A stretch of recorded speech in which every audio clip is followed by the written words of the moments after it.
I did ask some of my followers on Facebook and Twitter, Mm-hmm. and one guy, Jason in Los Angeles, asked, is chivalry really dead, and how do gentlemen survive in a land of ratchets when manners are looked upon as a sign of weakness? Because, I mean, I would say, like, chivalry can't be dead if you're alive. Like, you're in control of your own situation. Mm-hmm. You know, like, regardless of what's going on around you, that should never affect you. I mean, I would have never written a book, an etiquette book, if I let what was going on around me affect me Right. in a way that I like adhered to it, where I felt pressured to do what everybody else is doing because I didn't want to be seen as something. Mm-hmm. Like, I made etiquette cool. I made manners sexy. Mm-hmm. You know, like, I got people who had that same mindset who are now, follow the book religiously and follow the brand. They had the same mindset as, oh, manners are weak, but they're not. Like, not having manners is weak. Right. Like, giving into anger is weak. It's like you don't have the strength or wherewithal to hold back and actually respond in kindness. Like, that's strength. It takes strength to be gentle. Absolutely. I totally agree with that. Yeah. So, again, there's a mindset that's just backwards that I'm attempting to change. I'm attempting to change that mindset. And I always say, don't grow weary in well-doing. That's biblical. Mm-hmm. Like, don't worry about what's going on around you. Don't let anybody take you away from what you know is right. Like, keep doing you. Eventually, it's going to pay off. Exactly. And that's Keep what he's sowing doing those for you. seeds. Keep being positive. That's such an important lesson. You fall victim and you start doing what people are doing, what people say is cool or is proper, that isn't, Mm-hmm. then, you'll see where your life goes. I see it all the time. Because I know some people or some guys have said before that chivalry is dead and women killed it. Because I guess a guy would try to be kind and open doors and whatever else. And then the woman would say, oh, no, I have my own door, or, I could open it and do this myself. But I understand what you're saying. Don't let, women kill that chivalry, Just go on to the next lady and open that door for that lady, and one lady will definitely appreciate it. Yeah, and I understand. Like, I get upset sometimes when I have to check myself. If you're holding open the door and somebody kind of breezes through without a thank you or some sort of acknowledgement or something. Mm-hmm. Not that that's what you do it for, but especially if it's passed off in a rude way, Just common where they enter the door. So I get it. Yeah, I get where men can grow weary in well-doing because you try and you just do well, and you keep getting beat up. You know what I'm saying? Like, mm-hmm.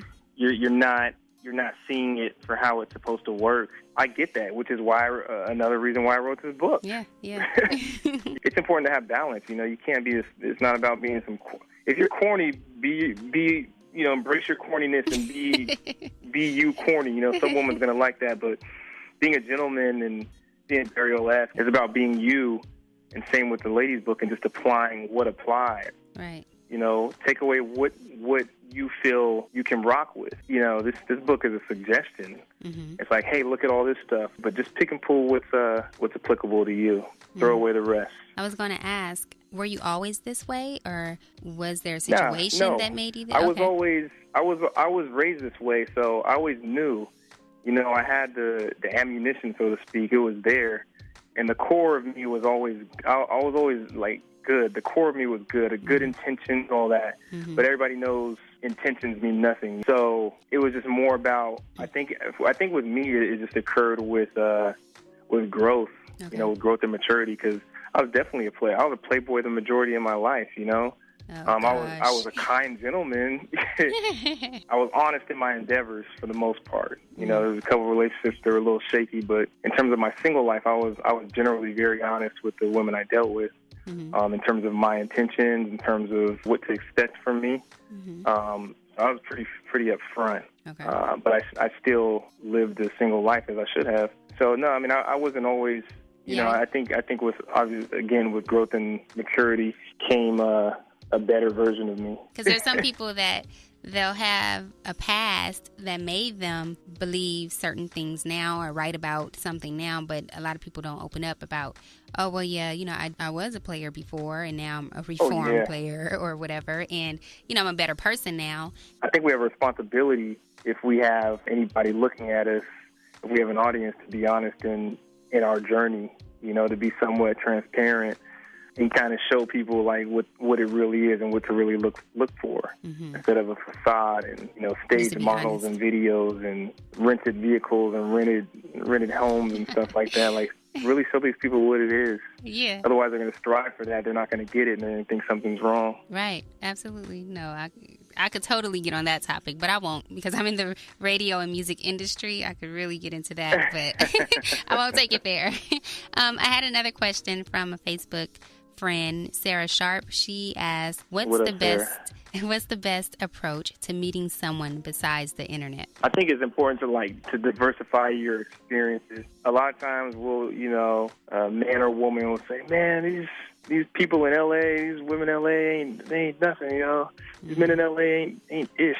I'm like, well, all you do is date men in LA, right. Or it's like you can't go to the same places expecting different results. And expect the same thing. And expect something different. I think it's important to diversify your experiences, and in doing that, like, go where you would normally want to go. Like, if you're a reader or you're into somebody who you like the arts, and you want a man who is into art, like, frequent venues that provide that type of platform. Go to art walks.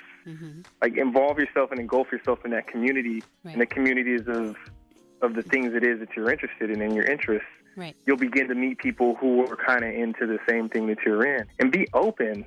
Yeah. I think when somebody loves themselves, there's like an air of confidence, and it's not like sometimes when I notice, some women may say, guys ain't nothing, and, I wish I could go on a date and this and that, and they have these complaints. I'm like, well, every time you go out, your arms are folded, and you look like your dog died or somebody stole your bike, and you just, like, mad, smile. Look like you love yourself. Right. And act like you love yourself.